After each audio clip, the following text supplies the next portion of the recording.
Florida basketball, the reigning national champions, they had an awesome season. They started off, I wouldn't say under the radar, but they weren't necessarily talked about as one of the top handful of national title contenders. And as the year went on, it became Auburn was certainly the number one team, and it became clear by the time we got to March Madness that Florida might be the best team in the SEC, which was the best conference. They had an awesome NCAA tournament run with a couple close calls rescued by their man, Walter Clayton Jr., who was just an assassin in the NCAA tournament, and before that, quite frankly.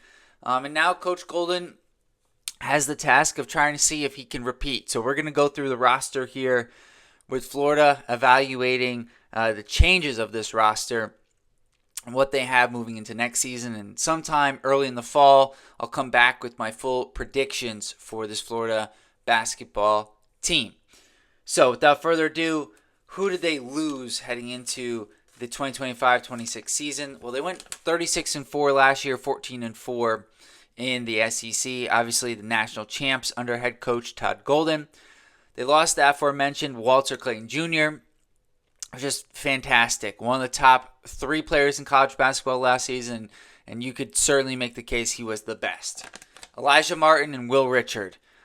They are the other two-thirds of what was a tremendous, experienced, just reliable backcourt, consistent backcourt for the Florida Gators, and guys who gave them different things. You know, with Clayton, it was his ability to score the ball, but also be a table setter and just be that steady, reliable guy, you know, late in games, late in the shot clock when they needed him.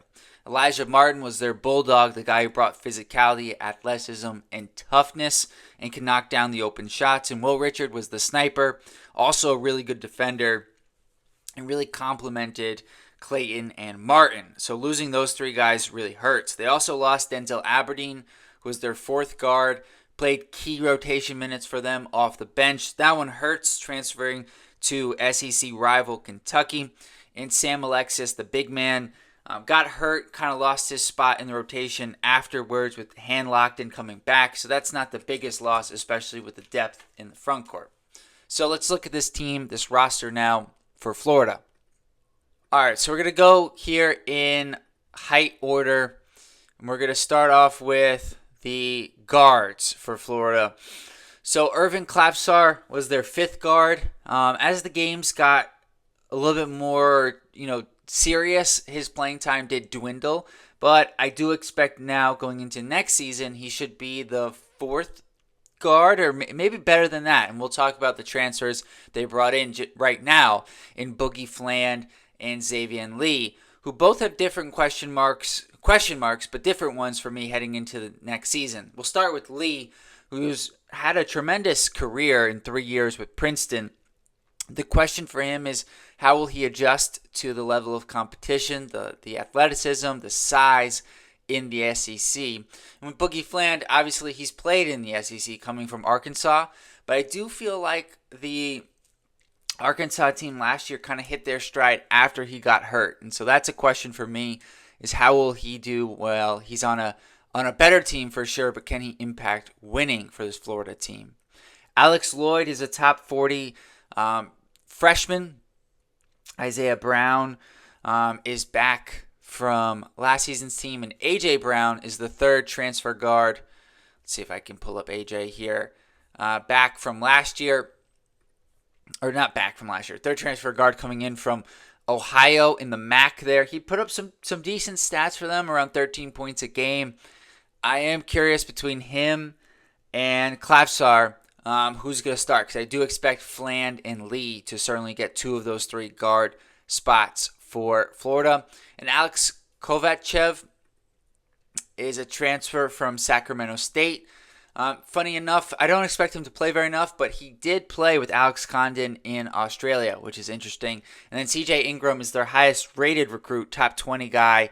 Later in the fall, I'll have to make my decisions here as to how I expect this Florida rotation to shake out.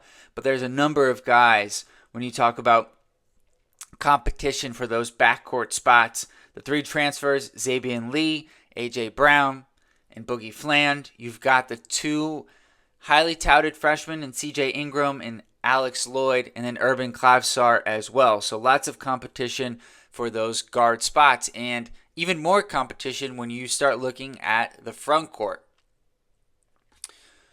And for me, you got to start with Thomas Ha, who I really thought was their second best player in the NCAA tournament last year behind Walter Clayton. He had a tremendous tournament run. And Todd Golden he's talked about the possibility this season of opening the door for playing more minutes for Thomas Ha at the 3 to get him on the court with Condon at the 4, and then Ruben Chinyelu or Micah Hanlockton at the 5. And those two guys, Chinyelu and Hanlockton, will be their center pair, which means this guy at the bottom, Olivier Roux, will have a little bit of a tough time getting playing time. He looked decent in the U19 FIBA play for Canada. Victor Micic as well coming back. They just got a ton of talent, ton of depth at the center spots. For Condon, they did play some at the center spot last year. Depending on injuries, they're going to play some with that, but I think they're going to try to play bigger this season with Ha at the 3 for short stretches. But they just got a ton of talent, ton of size in the front court with all of those guys returning from the championship team last year. Let me know what you guys think in the comments below. Like this video, subscribe to the channel. Until next time, peace.